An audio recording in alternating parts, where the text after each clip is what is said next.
Assalamualaikum warahmatullahi wabarakatuh. Assalamualaikum warahmatullahi wabarakatuh. Waalaikumsalam warahmatullahi wabarakatuh. Bismillahirrahmanirrahim. Alhamdulillahirabbil alamin. Wassalatu wassalamu ala sayyidina Muhammadin al-Fatih lima khuliqa wal khatim lima sabaq. Nasil haqqi bil haqqi wal hadi ila siratal mustaqim wa ala alihi wa sahbihi haqqa qadrihi wa miqdaril azim, amma ba'd. Yang saya hormati pengasuh Pondok Pesantren Nuratul Quran, Gus Kiai Khatibul Umam, Gus Husain, dan para kiai, wabil khusus Zuriyah Ki Abdul Karim, Ki Hasan Syukri Zamzami, Ki Athaillah Anwar, dan para kiai yang lain, serta para penyanyi, para khatimin, dan para wali murid, para hadirin dan hadirat, mudah-mudahan dimuliakan oleh Allah di dunia wal akhirah. Amin ya rabbal alamin. Saya atas nama wakil pengasuh Pondok Pesantren Nuratul Quran dengan ini menyampaikan kami mohon maaf sebesar-besarnya bila mana kami ceroboh kurang berkenan, dan sekaligus kami mengucapkan terima kasih wa jazakumullah khairan atas kepercayaan yang diberikan oleh kalian kepada kami. Mudah-mudahan ilmu kalian manfaat dan barokah. Mudah-mudahan kalian semuanya para khatimin minas sholihin wa minal ulama wa minal qura. Amin ya rabbal alamin. Ya hadur rahimakumullah. Manusia diciptakan untuk beribadah, tidak ada yang lain. Namun makna ibadah luas. Qala ta'ala, wa ma khalaqtul jinna wal insa illa liya'budun. Allah menjadikan jin dan manusia ini tujuannya untuk beribadah.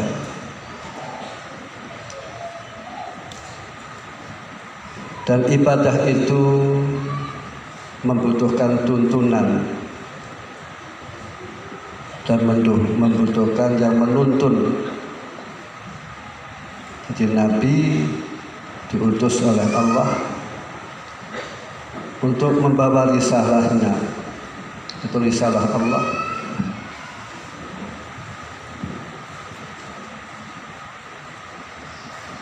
Al-Quran diturunkan, Al-Quran juga sebagai risalah.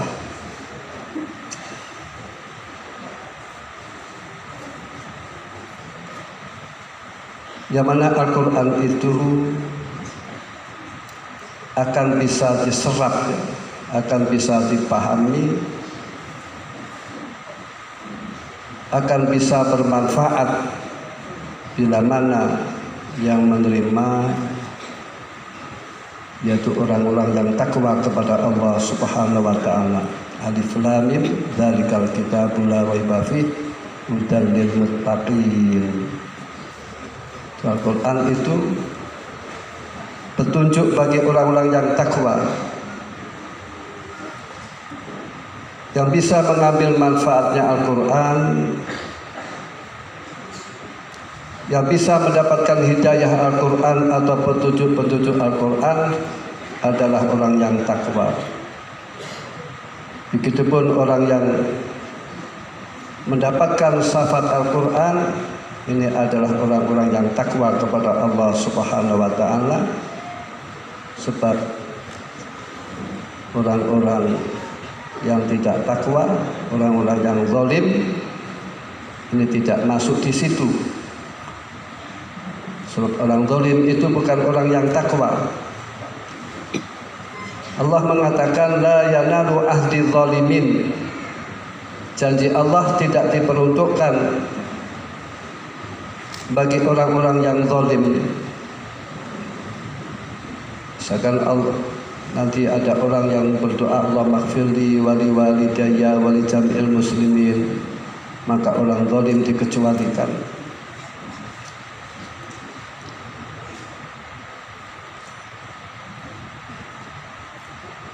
Dan Rasulullah sallallahu alaihi wasallam dalam berdakwah,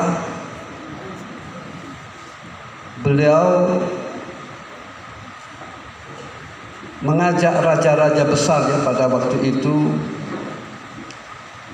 Pada zaman Kanjeng Nabi, raja yang besar di antara tiga. Satu, Raja Kisra di Rum, di Romawi.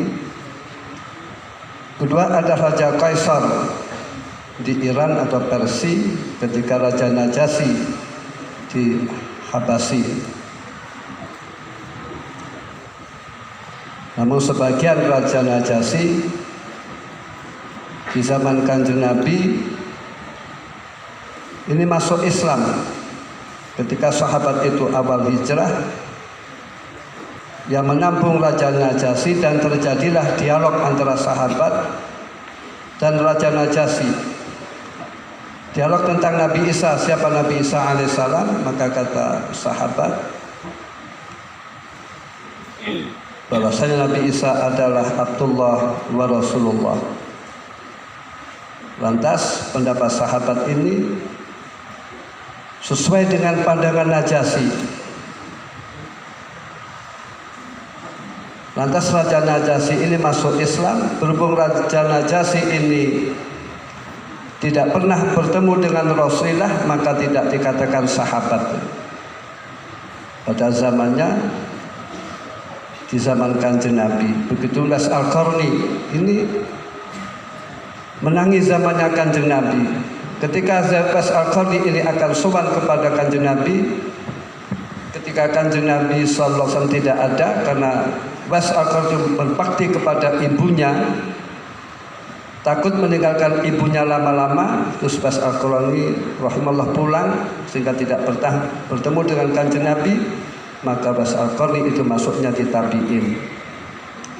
Nah, setelah Najasyi itu wafat, meninggal dunia, yang menggantikan ini tidak masuk Islam. Oleh Kanjeng Nabi, raja-raja tiga disurati, Assalamu ala manit tabal huda. Surati aslim taslam, masuklah Islam kamu masuk Islam maka kamu akan selamat. Raja-raja disurati demikian. Pada waktu itu Kisra, Raja Hirokla ini akan masuk Islam, lantas enggak jadi. Ini merupakan risalah dari Allah, perlu disampaikan, sehingga Kanjeng Nabi menyampaikan risalah ini, menyampaikan risalah kepada raja-raja besar pun disampaikan. Orang Yahudi diajak masuk Islam, Romawi dan agamanya Nasrani diajak masuk Islam, Najasyi yang Kaisar yang agamanya Majusi diajak masuk Islam, Najasyi yang agamanya Nasrani diajak masuk Islam. Raja-raja besar diajak masuk Islam. Sebab Kanjeng Nabi ini menyampaikan risalah. Allah Ta'ala, ya ayyuhar rasulu baligh ma unzila ilaika min rabbik wa illam taf'al fama balaghta risalatah. Jadi artinya risalah itu menyangkut tiga aspek. Satu, mursil wallah, yaitu Allah. Yang benar Allah itu irsal, mengutus. Kedua, menyangkut aspek ar-rasul, yaitu yang mana rasul di dalam masa kita adalah Rasulullah sallallahu alaihi wasallam. maka Rasul falahi at-tabligh, maka kewajiban Rasul at-tabligh, menyampaikan risalah. Walena at-taslim wal qabul wal amal biha, dan bagi kita semuanya ini berkewajiban taslim, tunduk dan menerima dan mengamalkan risalah atau mengamalkan Al-Quran atau mengamalkan visi dan misi Rasulullah Sallallahu Alaihi Wasallam.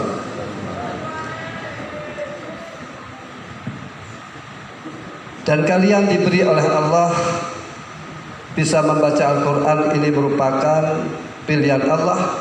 Qala ta'ala summa awasnal kitab alladzina astafaina min ibadina faminhum zalimun li nafsihi wa minhum muqtasid wa minhum sabiqun bil khairati bi iznillah dzalika wal fadlul kabir.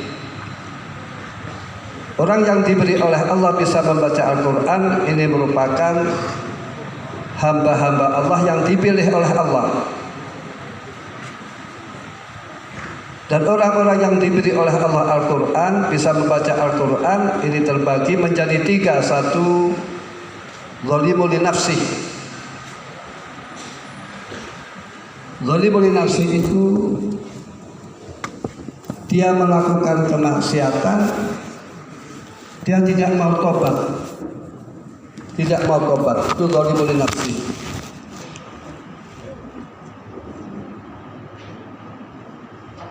Kedua adalah muktasid, yang minimal itu muktasid. Muktasid itu sedang-sedang. Artinya muktasid itu dia melakukan maksiat, dia melakukan dosa, namun dia mau istighfar, dia mau tobat. Ya minimal orang diberi oleh Allah Al-Quran, bisa baca Al-Quran atau memahami agama Allah, ini minimal muktasid. Sebab tidak mungkin orang itu hidup tanpa dosa kecuali Nabi saja. Sebab yang maksum itu hanya Nabi. Muktasid itu orang yang mau kembali kepada Allah, yang mau tobat. At-taib kaman la dzambalah. Dan ketiga adalah sabiqum bil khairat bi iznillah ay bi taufiqillah. Dan yang ketiga adalah orang yang tingkat tinggi, dia diberi oleh Allah Al-Quran, dia mendapatkan kemuliaan-kemuliaan. Ini merupakan taufik Allah. Sebab kita bisa mengamalkan kebaikan itu sebab taufikillah, Kita tidak punya kekuatan apa-apa. La haula wala quwata illa billah. Bahkan orang bisa membaca Al-Quran, kalau dia tidak dapat taufiknya Allah, tidak dapat rahmatnya Allah, ini bisa hancur. Karena dasarnya Al-Quran, bila nur tajallinya Allah itu tampak, dia akan hancur. Dan orang memahami ajaran-ajaran Al-Quran ini bisa sebab bitaufikillah. Kita bisa demikian, ini berarti merupakan bitaufikillah, bukan kehebatan kita. Kalau kita merasa hebat malah ujub dan juga bisa kibir. Yang mana ujub dan kibir itu minal muhlikat, itu merupakan merusak amal.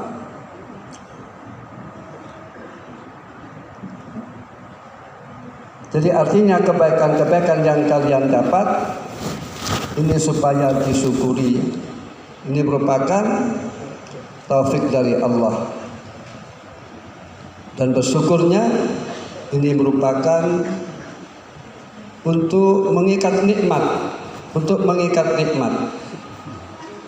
Nikmat itu ada kalanya disampaikan oleh Allah secara langsung, seperti halnya kita mendapatkan nikmat Islam dan iman. Adakah nikmat itu disampaikan oleh Allah, dilibatkan oleh Allah melalui orang lain. orang tua kita atau guru kita atau mertua kita ya. Si Gus Atok itu istrinya pandai, cantik dan putih mulus, ini kan jasanya orang tuanya.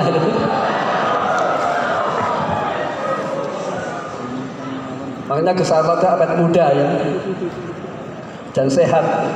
Itu rahasianya, istrinya cantik, muda, mulus.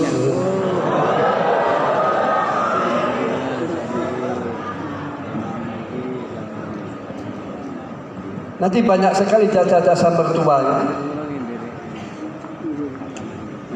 dan juga jasa-jasa guru, jasa-jasa guru kita. Jasa-jasa guru kita ini tidak mungkin kita bisa membalasnya. Kalau Rasulullah SAW, la jazzi waladun walidan ila ayajidahu mamlukan fayasfa yutikah. Seorang anak tidak bisa membalas jasa kedua orang tuanya kecuali anak menemukan orang tua dalam keadaan orang tua menjadi budak lantas dibeli terus dimerdekakan. Kita tidak mungkin menemukan orang tua kita demikian. Lah guru merupakan orang tua kita.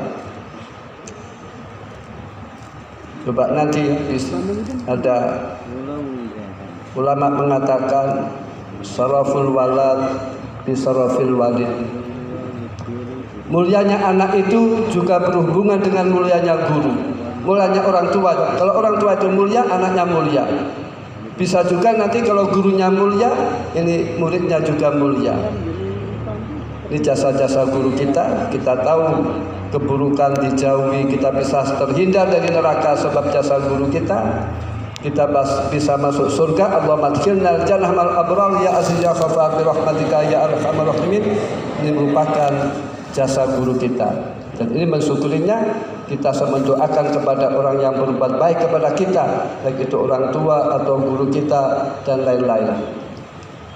Qala Rasulullah SAW, man lam yashkurin nas lam yashkurillah. Orang yang tidak bersyukur kepada orang yang berbuat baik, ini namanya orang tersebut tidak bersyukur kepada Allah Subhanahu wa taala, dengan arti syukrul wasaid wa asyukru. Kita mensyukuri lantaran-lantaran wasilah-wasilah. Ini merupakan bersyukur kepada Allah Subhanahu wa taala. Jadi kita supaya bersyukur kepada orang-orang yang berbuat baik kepada kita dengan akhlak, dengan adab, dengan mendoakan dan lain-lain, mudah diatur dan lain-lain. Itulah yang kami sampaikan. Kalau dia mohon maaf. Assalamualaikum warahmatullahi wabarakatuh.